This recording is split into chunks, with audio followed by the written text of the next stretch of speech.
बनिहाल से ताल्लुक रखने वाले National Conference leader Tariq Ahmad Dar को नामालूम वजूहात की बिना पर पुलिस हिरासत में रखा गया है, जिस पर व्यापार मंडल ने शदीद दुख और तशवीश का इजहार किया है।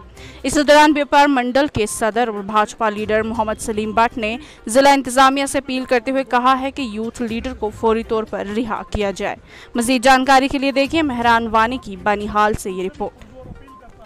आपकी वसादत से यहाँ की इंतज़ामिया को जगाना चाहता हूँ। ख़ासकर हमारा बनिहाल बिल्कुल अमन पसंद लोग रहते हैं। मेरी पुरजोर अपील रहेगी डीसी साहिब से, एसएसपी मैम से पुरजोर अपील फिर मैं करता हूँ, दोनों, एक एसएसपी साहिब को और डीसी साहब को।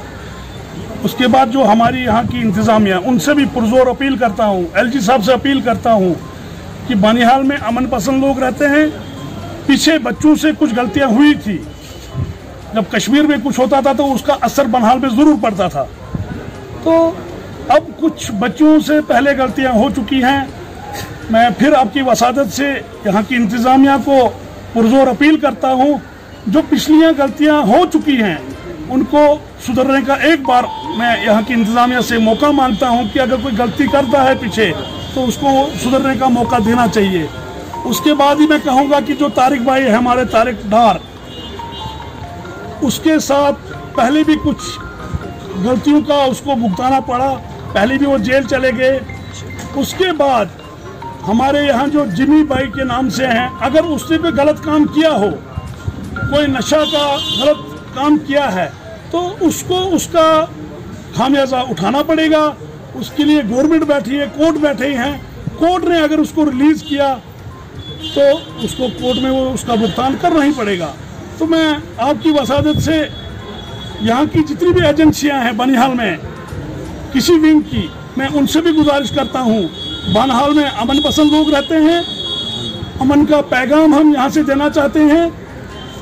और बनिहाल माना जाता है कि यहाँ पर कोई भी वैसा काम नहीं हुआ जो पीछे होते थे। तो मैं चाहता हूँ फिर आपकी वसादत से यहाँ की इंतज़ामिया को कि यहाँ पर पीसफुल एरिया है, पीसफुल ही रहने दो। अगर बार बार हमारे बच्चों को परेशान किया जाएगा तो शायद उसका असर हमको कल देखना पड़ेगा। तो हम चाहते हैं, जो कश्मीर में जल रहे हैं घर, नौजवान बर्बाद हो रहे हैं, नौजवान बर्बादी की तरफ जा रहे हैं, मैं यहाँ की इंतज़ामिया को जगाना चाहता हूँ कि ऐसा कोई भी प्रेशराइज ना किया जाए जो गलत रास्ते में भटक जाए। तो मैं आपकी वसादत से यहाँ जो व्यापार मंडल के प्रेसिडेंट साहब हैं, वो भी हमारे साथ में हैं, यहाँ हमारे मुश्ताक साहब हैं, और जितने भी अपने यहाँ मौजूद शहरी हैं, उनकी तरफ से हम यहाँ की इंतज़ामिया को ये पुरजोर अपील करते हैं कि बनिहाल को अमन पसंद लोग रहते हैं और अमन से ही रहने दीजिए। इन्हें ज़्यादा छेड़छाड़ ना करें, जिससे हमारे बच्चे गलत रास्ते में चले जाएं, मजबूर होके चले जाएं, तो फिर बनिहाल को उसका खामियाजा भुगतना पड़ेगा। तो मैं आपकी वसादत से फिर डीसी साहब से और एसएसपी मैम से और एसएचओ साहब से और डीएसपी साहब से भी गुजारिश करता हूँ कि एक बार किसी को सुधरने का मौका देना चाहिए। पूछा जाए, क्या बनिहाल में कभी भी किसी हिंदू बरादरी को परेशान किया? क्या कभी उसको ये कहा कि आप अपने मजहब को छोड़ो? नहीं, यहाँ सब, हिंदुस्तान हमारी माँ है, यहाँ तरह तरह के फूल रहते हैं। यहाँ हिंदू को भी वही अधिकार है, मुसलमान को भी वही अधिकार है, सिख को भी अधिकार है, वही अधिकार है। तो हम यहाँ भाईचारे की तरह रहते हैं। हमारा ठाकर बरादरी के साथ सदियों से भाईचारा रहा है और रहेगा भी, आगे की भी वही रहेगा।